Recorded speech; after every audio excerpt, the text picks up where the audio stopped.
La réponse du maire est conforme à son personnage.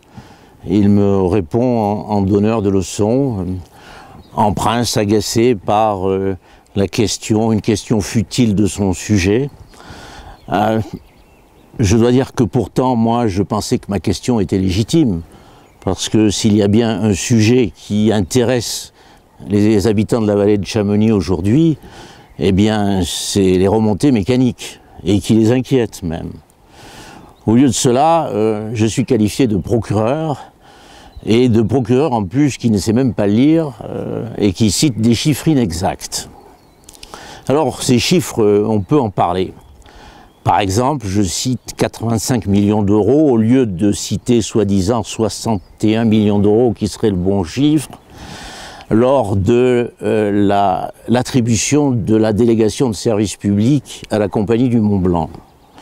Je dois dire que ni 85 millions d'euros ni 61 millions d'euros sont des chiffres exacts.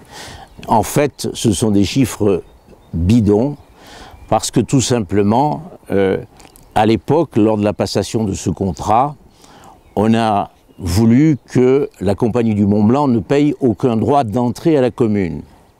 Et donc, on a surévalué la part non amortie des remontées mécaniques dans les anciennes DSP, de manière à ce que cette valeur coïncide avec celle du droit d'entrée qu'aurait dû payer la Compagnie du Mont Blanc. Et donc dans cette affaire, c'est pas du tout la question des chiffres qui est importante. Dans cette affaire, c'est simplement ce que d'ailleurs la Chambre régionale des comptes suggère, c'est que la mairie a mal défendu ses intérêts et le maire à l'époque, qui était peut-être d'ailleurs un peu jeune pour examiner les chiffres, en tous les cas, n'a pas bien vérifié les chiffres à cette époque. Ensuite, le maire s'offusque de ce que j'aurais sous-estimé le niveau des investissements qui ont été faits par la Compagnie du Mont Blanc depuis ces dernières années. Alors le maire est très fort, lui il sait s'y reconnaître dans le maquis de ces investissements tels qu'ils sont définis par la délégation, le contrat de délégation de service public.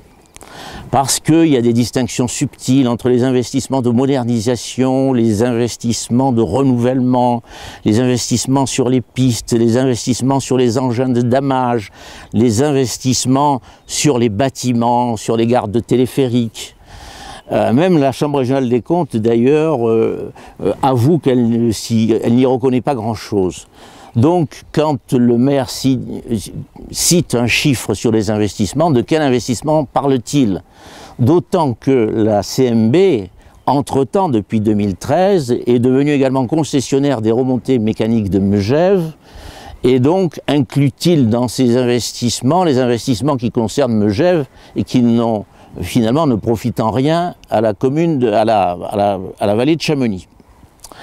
Alors, si vous voulez, ces chiffres, on peut leur faire dire ce qu'on veut. Hein. C'est clair que on ne va pas se laisser engluer dans une querelle de chiffres, parce que quelle est au fond la vraie question? La vraie question, c'est pas de savoir s'il y a 60 millions d'euros ou 85 millions d'euros, ou si c'est 5 millions d'euros par an ou 7 millions d'euros par an qui sont investis. Non, la vraie question, c'est de savoir aujourd'hui si les remontées mécaniques de Chamonix répondent aux attentes et aux besoins, non seulement des Chamoniards, mais de la clientèle touristique. Et je crains hélas que ce ne soit pas le cas.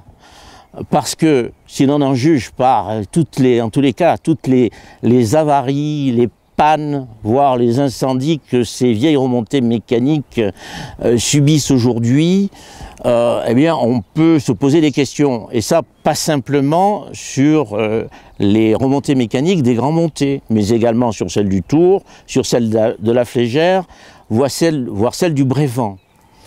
Alors bon, c'est certain que des investissements ont eu lieu, mais on peut se poser la question de savoir si ces investissements ont été efficaces, voire même pertinents. Et le fait est, c'est que la clientèle du ski, chaque année, est en baisse. Et à mon sens, le seul vrai chiffre qu'aurait dû citer le maire, mais qu'il ne sera jamais trop divulgué, c'est la baisse inéluctable, inexorable des journées skieurs depuis quelques années dans la vallée de Chamonix. C'est cela l'important.